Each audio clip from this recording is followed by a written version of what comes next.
দেশ এবং বিদেশ থেকে প্রিয় ভাই বোন এবং বন্ধুরা, আমি মাসুদ পারভেজ আমার চ্যানেল মাসুদ বগুড়া সকলকে স্বাগত জানাই। প্রিয় বন্ধুরা, আমি সিরাজগঞ্জ রোড এক্সচেঞ্জের আগে হাটিকুমরুল বাজার নামে আন্ডারপাসের গোড়ায় এসে দাঁড়িয়েছি। আমি রংপুর র্যাম থেকে দক্ষিণ দিকে ঢাকার দিকে আস্তে আস্তে এগিয়ে যাচ্ছি, আর গোটা আন্ডারপাসটাকে আমি আপনাদেরকে দেখাচ্ছি, যেটা সিরাজগঞ্জ রোড থেকে 1 কিলো উত্তরে হাটিকুমরুল বাজার আন্ডারপাস। এবং আপনারা আস্তে আস্তে দেখবেন আমি এটার বণিক বার্তায় একটি রিপোর্ট এই মাসেরই এই বছরেরই মার্চ মাসে যে রিপোর্টটি বেরিয়েছে সেটা আপনাদেরকে পড়ে শোনাচ্ছি। আপনারা বুঝতে পারবেন এই এলেঙ্গা রংপুর মহাসড়কটির বর্তমান অবস্থা। আর আপনারা এই হাটিকুমরুল আন্ডারপাসটি দেখতে থাকুন। টাঙ্গাইল রংপুর 4 লেন প্রকল্পের মেয়াদ আরও বেড়েছে। 19,000 কোটি টাকা খরচ করে টাঙ্গাইলের এলেঙ্গা থেকে রংপুর পর্যন্ত মহাসড়কটি 4 লেনে উন্নত করছে সড়ক ও জনপথ সহজ অধিদপ্তর। 4 লেনের পাশাপাশি 190 কিলোমিটার দীর্ঘ সড়কটির দুই পাশে একটি করে সার্ভিস লেনও করা হচ্ছে। শুরুতে সড়কটির উন্নয়ন কাজ বাস্তবায়নের মেয়াদ ছিল 2016 সালের সেপ্টেম্বর থেকে 2021 সালের আগস্ট পর্যন্ত। 2019 সালে মাঠ পর্যায়ে কাজ শুরুর পর কোভিড মহামারীকে কারণ দেখিয়ে মেয়াদ 2024 সালের ডিসেম্বর পর্যন্ত বাড়িয়ে নেয় সওজ। বর্ধিত মেয়াদেও কাজ শেষ হবার সম্ভাবনা না থাকায় প্রকল্পটির মেয়াদ আরও 1 বছর বৃদ্ধির প্রস্তাব করা হয়েছে।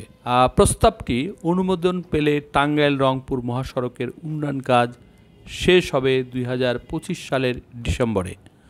প্রকল্প সংশ্লিষ্ট কর্মকর্তারা জানিয়েছেন, চলতি বছর মূল সড়কের কাজ শেষ হলেও 3টি ফ্লাইওভারের কাজ শেষ হবে না। এজন্য অতিরিক্ত 1 বছর সময় প্রয়োজন হবে, তবে মেয়াদ বাড়লেও ব্যয় বাড়বে না। বর্তমানে প্রকল্পটির কাজ বাস্তবায়নে কিছু চ্যালেঞ্জ চিহ্নিত করেছে প্রকল্প কর্তৃপক্ষ। প্রথম চ্যালেঞ্জ, গাইবান্ধার গোবিন্দগঞ্জ ও পলাশবাড়িতে ফ্লাইওভার নির্মাণ। প্রকল্প কার্যালয় সূত্রে জানা গেছে, ভূমি অধিগ্রহণ কার্যক্রমে ধীর গতির কারণে গাইবান্ধায় ফ্লাইওভার নির্মাণ কাজ শুরু করা যায়নি। জেলা প্রশাসক কর্তৃক ভূমি হস্তান্তর কার্যক্রম বর্তমানে চূড়ান্ত পর্যায়ে রয়েছে এবং প্রায় শেষ হয়ে এসেছে। এলেঙ্গা ফ্লাইওভারের নির্মাণ কাজ বাস্তবায়ন করাকে দ্বিতীয় চ্যালেঞ্জ হিসেবে উল্লেখ করেছে প্রকল্প কর্তৃপক্ষ। এখানেও জমি অধিগ্রহণে জটিলতা রয়েছে। এর বাইরে উদ্ভূত বৈশ্বিক পরিস্থিতির কারণে দেশে নির্মাণ সামগ্রীর দুষ্প্রাপ্যতা ও অস্বাভাবিক মূল্য বৃদ্ধি প্রকল্প বাস্তবায়নে বড় চ্যালেঞ্জ তৈরি করেছে বলে জানিয়েছেন প্রকল্প কর্মকর্তারা। তারা বলেছেন, পেভমেন্ট নির্মাণের জন্য চাহিদা অনুযায়ী প্রয়োজনীয় বিটুমিনের সরবরাহ না পাওয়া নির্ধারিত সময়ে প্রকল্প সম্পন্ন করার ক্ষেত্রে একটি বড় বাধা। ইস্টার্ন রিফাইনারি থেকে প্রাপ্ত বিটুমিন চাহিদার তুলনায় অপ্রতুল। দেশীয় অন্যান্য উৎস থেকে যে বিটুমিন পাওয়া যায় তা সরবরাহ নিরবিচ্ছিন্ন নয় এবং অধিকাংশ ক্ষেত্রে কাঙ্ক্ষিত মানের নয়। সাসেক সংযোগ প্রকল্প 2 এলেঙ্গা হাটিকুমরুল রংপুর মহাসড়ক 4 লেনে উন্নতকরণ প্রকল্পের পরিচালকের দায়িত্ব পালন করছেন ডক্টর ওয়ালিউর রহমান। তিনি বণিক বার্তাকে জানান, বিভিন্ন ধরনের চ্যালেঞ্জ মোকাবেলা করে এখন পর্যন্ত প্রকল্পটির সার্বিক অগ্রগতি 73% ছাড়িয়েছে। প্রকল্পটি শুরু করেছে টাঙ্গাইলের এলেঙ্গা থেকে। সেখান থেকে বঙ্গবন্ধু সেতুর পূর্ব পর্যন্ত 13.5 কিলোমিটার অংশ বাস্তবায়ন করছে ঠিকাদারি প্রতিষ্ঠান আব্দুল মোনেম লিমিটেড। এই অংশের অগ্রগতি 20.7%। সেতুর পশ্চিম প্রান্ত থেকে হাটিকুমরুল পর্যন্ত 19.8 কিলোমিটার অংশ বাস্তবায়ন করছে হেগোমির আক্তারের জয়েন্ট ভেঞ্চার। এই অংশের অগ্রগতি 80%। হাটিকুমরুল থেকে বগুড়ার মির্জাপুর পর্যন্ত 28.3 কিলোমিটার কাজ করছে আব্দুল মোনেম, যার অগ্রগতি 62%। মির্জাপুর থেকে বনানী পর্যন্ত 22.5 কিলোমিটার সড়ক তৈরি করছে সিপিসিএল তান্তিয়া জয়েন্ট ভেঞ্চার। এই অংশের অগ্রগতি 81%।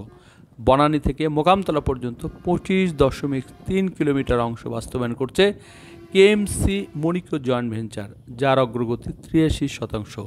মোকামতলা থেকে রংপুরের মডার্ন মোড় পর্যন্ত 80.9 কিলোমিটার সড়ক তৈরি করছে China construction 7th engineering division corporation limited. এই অংশের অগ্রগতি 81%। এর বাইরে হাটিকুমরুলে 1.5 কিলোমিটার দীর্ঘ একটি ইন্টারচেঞ্জ তৈরি করা হচ্ছে, যার অগ্রগতি হয়েছে প্রায় 25%। সার্বিক বিষয়ে জানতে চাইলে প্রকল্প পরিচালক ডক্টর ওয়ালিউর রহমান বণিক বার্তাকে বলেন, আমাদের প্রকল্পে চলতি বছরের ডিসেম্বরের মধ্যে 3টা জিনিস ছাড়া বাকি সব কাজ শেষ হয়ে যাবে। গোবিন্দগঞ্জে একটি ফ্লাইওভার নির্মাণের জন্য আমরা প্রয়োজনীয় জমি এখনও পাইনি, আশা করছি ঈদের পর এ জমি আমরা পেয়ে যাব। অন্যদিকে হাটিকুমরুলের ইন্টারচেঞ্জ নির্মাণের জন্য জমি আমরা কিছুটা দেরিতে পেয়েছি। এলেঙ্গা ফ্লাইওভারের জমি নিয়েও কিছুটা জটিলতা আছে। 2টি ফ্লাইওভার ও একটি ইন্টারচেঞ্জ বাদে আমাদের সমস্ত কাজ শেষ হয়ে যাওয়ার পথে।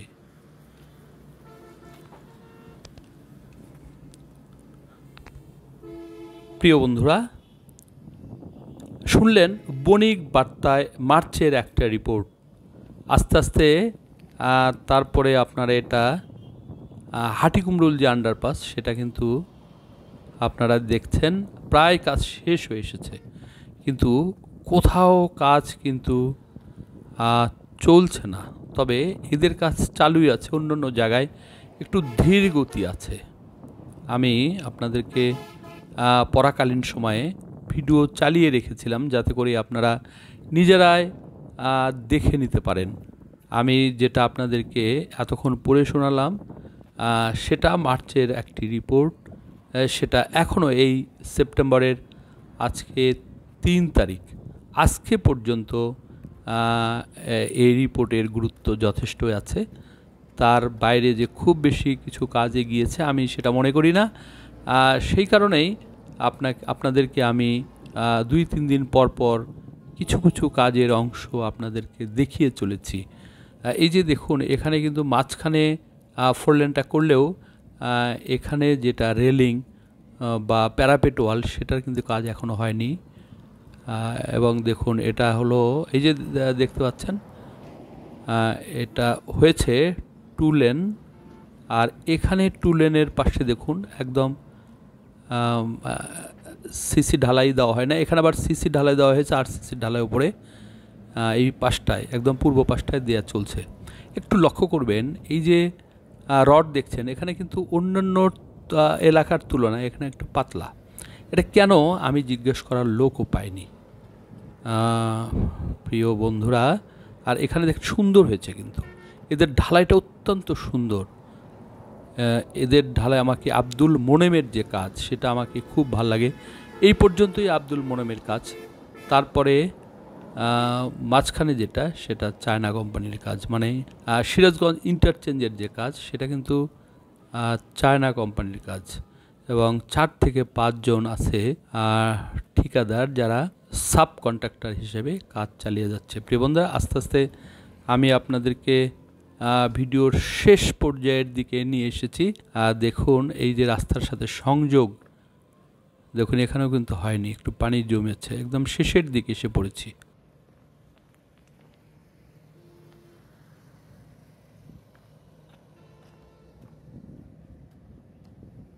কোনো মিস্ত্রি কাজ করছে না। আমি একজনের সাথে কথা বললাম, তো বলল যে এখন পর্যন্ত কোনো মিস্ত্রি। প্রিয় বন্ধুরা, এখানে একটু দেখবেন মূল সড়কের সাথে এই যে এখানে যে কি করছে, এখানে যে ঢালাইটা দিচ্ছে সেটা কিন্তু একটু 2 ইঞ্চি পরিমাণ কম। অন্যান্য আন্ডারপাসে যেমন অ্যাসফল্ট ছিল না, এখানে কিন্তু অ্যাসফল্ট থাকবে। আমি গত কিছুদিন আগে একজনকে জিজ্ঞেস করেছিলাম এখন ব্রিজে অ্যাসফল্ট কেন থাকবে, বলছে এখন থেকে অ্যাসফল্ট থাকবে। প্রিয় বন্ধুরা, এটা আমি পাশে চলে এসেছি, আমি আপনাদেরকে আস্তে আস্তে ঘুরিয়ে ঘুরিয়ে দেখাচ্ছি এই ব্রিজটা। প্রিয় বন্ধুরা, আমি যথেষ্ট চেষ্টা করে আপনাদেরকে দেখালাম। যদি ভালো লাগে তাহলে অবশ্যই লাইক, কমেন্ট, শেয়ার এবং সাবস্ক্রাইব করতে একদম ভুলবেন না। সকলে ভালো থাকবেন।